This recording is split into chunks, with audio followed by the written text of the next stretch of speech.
Doctor ইউনূসের ভারতীয় গণমাধ্যম এনডিটিভিতে দেওয়া ইন্টারভিউয়ের মধ্যে চোখ জুড়ানো পাঠ কোনটি জানেন? প্রফেসর ডক্টর ইউনূস পুরো সময় বাংলাদেশের মানুষকে প্রোটেক্ট করে গেছে, যেটা আমার প্রজন্মের আর কোনো ক্ষমতাবান মানুষের মুখে শুনি নাই।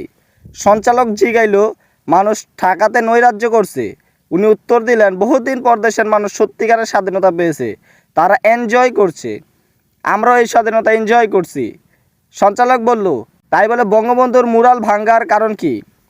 স্যার বললেন, এর একমাত্র দায় শেখ হাসিনার, সে দুঃশাসনের মাধ্যমে পিতার ইমেজ নষ্ট করেছে, এর ফলে এই ভাঙচুর হচ্ছে।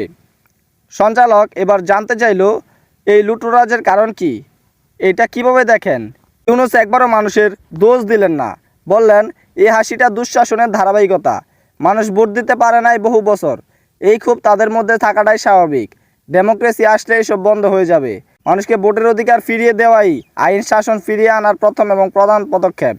এরপর উনি ভারতকে হুমকি দিয়েছেন, বাংলাদেশের অস্থিতিশীল করার কোনো চেষ্টা করলে ভারত মায়ানমার 7 স্টারও অক্ষত থাকবে না।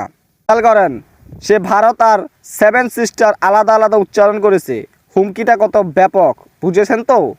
সারা জীবন যে কোনো আন্দোলনের প্রধানমন্ত্রীর কাছে সন্ত্রাসী তকমা শুনে এসেছি, আমার ভাইয়ের লাশ হাসপাতালে রেখে মেট্রো রেল ধরে খুনি স্বৈরাচারী কান্না নাটক দেখেছি, বিদেশি সাংবাদিকের সামনে দেশের মানুষকে সন্ত্রাসী বানানোর কুৎসিত চেষ্টা দেখেছি, বড় হয়েছি।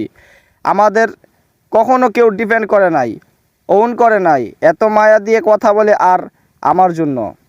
অথচ আজ প্রফেসর ইউনূস মানুষকে বিলিভাই করেন নাই, আমাদের রাগটা বুঝিয়েছেন, আমাদের ওন করেছেন, আমাদের থ্রেটটা মোকাবেলা করেছেন পাল্টা থ্রেট দিয়ে। এরপরে ডক্টর ইউনূসকে আমাদের ওন করতে আর কোনো বাধা নেই।